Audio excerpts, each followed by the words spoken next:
Well, 2 weeks ago, we read from the first part of the letter of James, and we're going to continue along.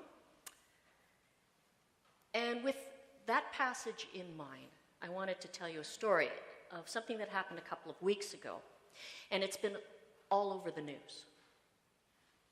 A man was shopping at a grocery store in New Jersey, and you can imagine him unloading his cart and looking up at the cashier. And, often when we're in a grocery store, busy with our grocery, we don't pay much attention to the cashier. But he looked more closely, and he went, "Weren't you on the Cosby Show?" And it was Jeffrey Owens, and I forget the name of his character, but he was one of the daughter's husbands. And he said, yes. And immediately, the fellow reached for his cell phone, snapped a picture, and then took a video while Jeffrey Owens was continuing to check out the groceries. And I bet he didn't even get home. He downloaded the video on YouTube and a bunch of other sites. He sold the photograph to the tabloids and made lots of money. And the message in doing all of this, well, what was the message? Shame on you. Look how far you've fallen. You must feel awful to have been on the Cosby Show and now checking out groceries. And are we very surprised by what happened? I couldn't help but wonder why that fellow checking out his groceries, in recognizing Jeffrey Owens, didn't say, "Oh, I really loved you on the Cosby Show."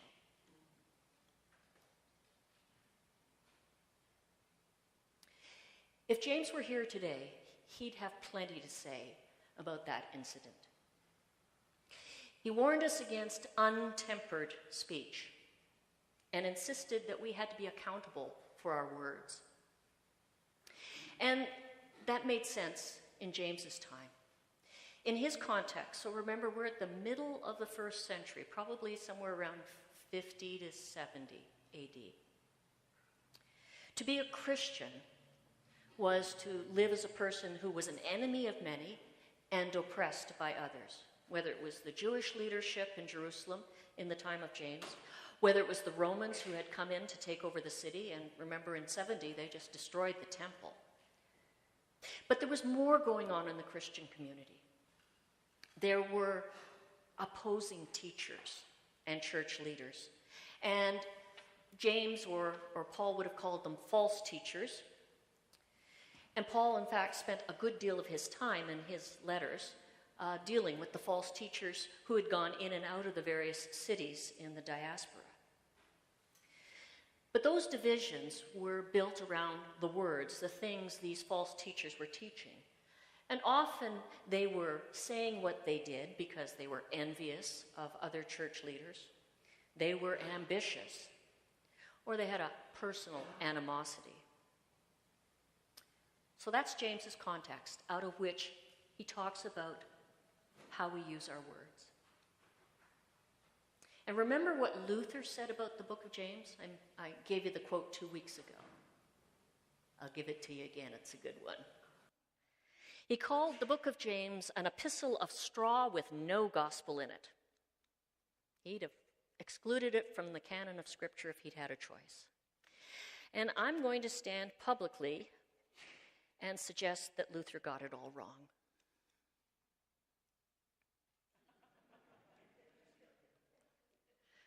We're good for a little while. Because I think today's passage is full of gospel. And you don't have to pick too far under the surface to find it. It starts partway down with reminding us of what's in Genesis 1, verse 26. We are all created in the image of God, imago Dei. And so how we speak to each other should reflect that knowledge.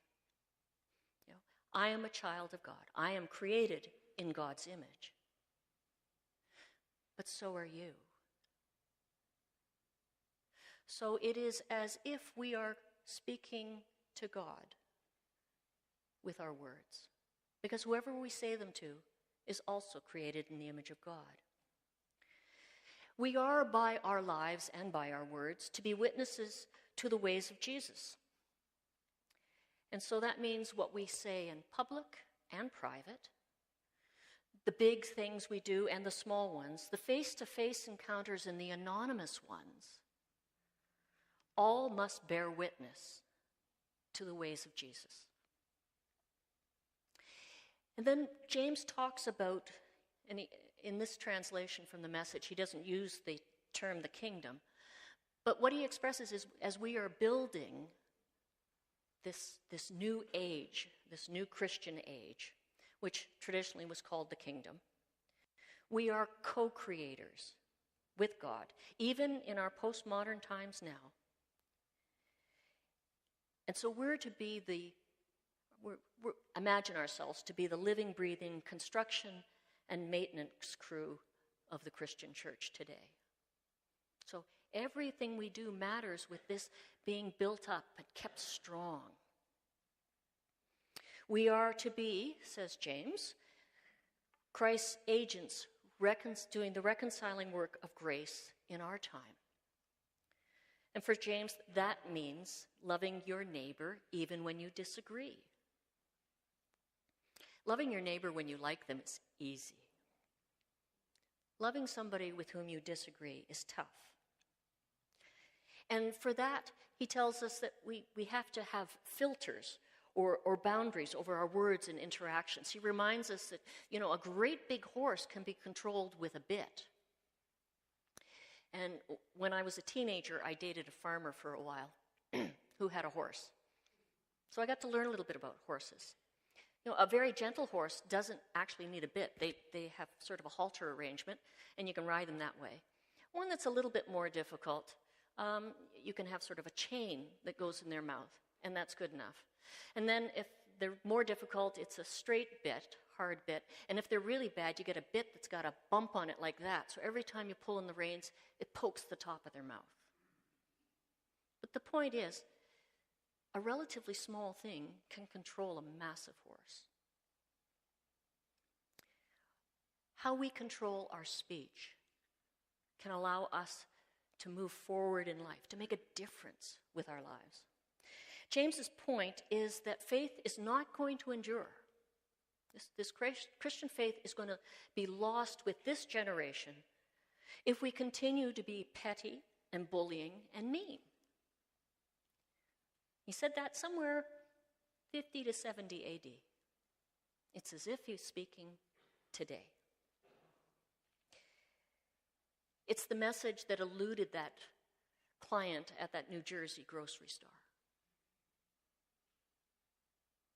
He didn't see a chance to be that close to somebody sort of famous. He just saw it as a chance to shame someone, to hurt someone, to make somebody feel powerless. I am not going to talk about the person who lives in that big house in a capital city south of here.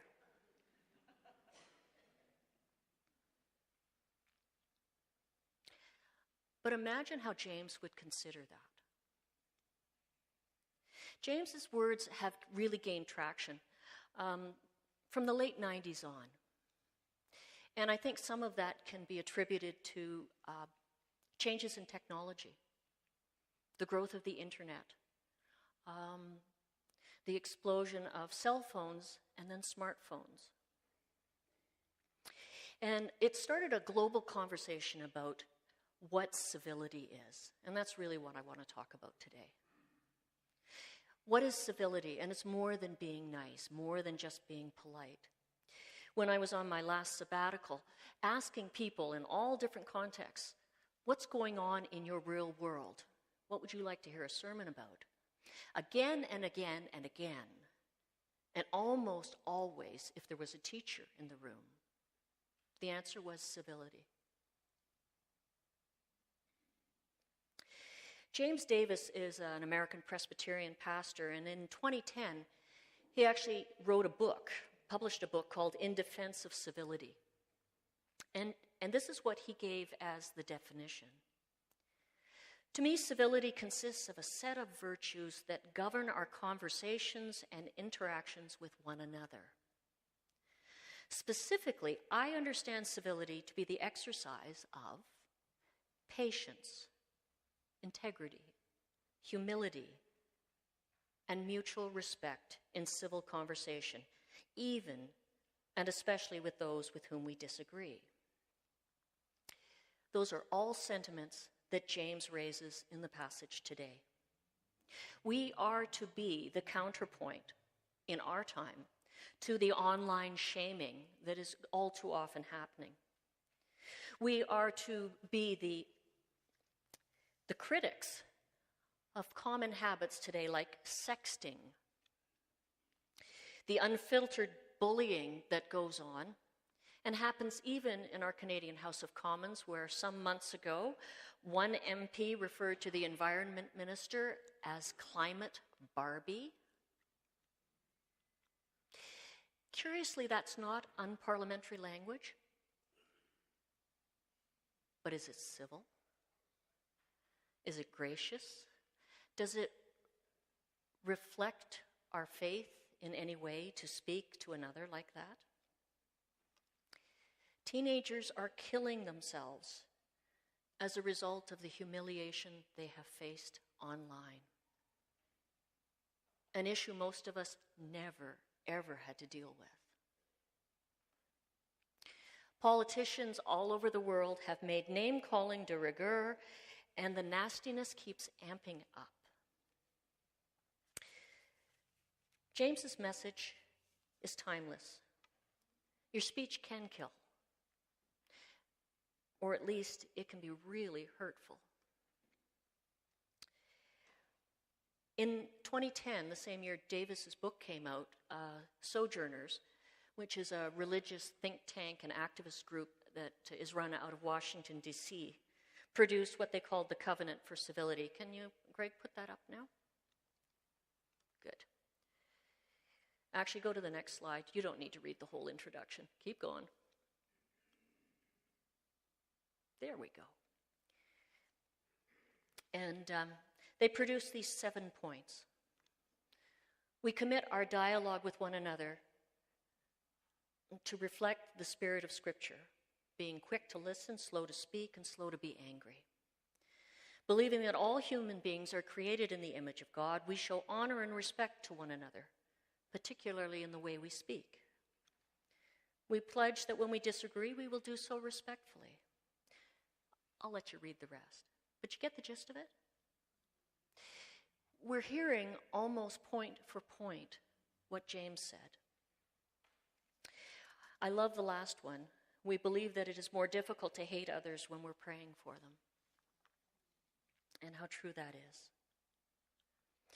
If this were the only kind of pledge of civility that has come out in recent decades, then you'd say, well, what an interesting thing. Well, millions of people have signed that pledge online since it came out in 2010. But you might be surprised, maybe not, to know that there has been an intense interest in the concept of civility across the disciplines. In 1996, Eric Law created the respect guidelines. Those are used mostly in business. In 2012, Facebook, one of the Facebook groups designed for teenage girls, created the girls' rules for how girls should behave and what they should put up with and not. In 2017, the United Church of Christ in the U.S. had a study program called Being a Civil Voice in Uncivil Times, and it ends with a pledge for civility. And so congregations across the United States studied that and took that pledge. The business magazine Mitsu, just a few months ago, had an article called Civility at Work. But if you're really interested, by the way, there's a handout at the back of the church if you want to see some more of these, but I didn't want to talk too much about them today. There's also a wonderful 2-hour interview with the writer Diana Butler Bass. You may know her for books like Christianity for the Rest of Us. She's a fascinating church historian. And the interview is on a website called God Complex Radio. And this is from 1910, just when the Sojourners' Covenant came out.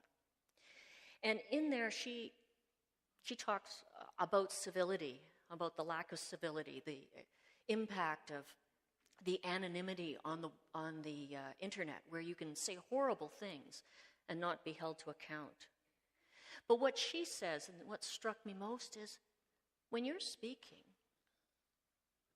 imagine what you say in that moment, in that interaction, and how that conversation reflects your baptismal vows to show respect for all humanity.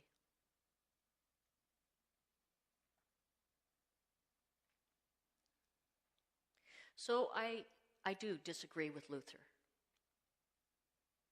I think there's lots of gospel in James.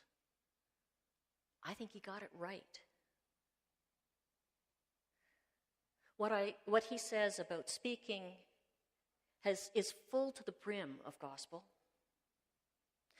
because what James knew then, and we know now, is that too much of the discourse from us and others around us, in our culture, in our world, too much of that discourse has become dehumanizing.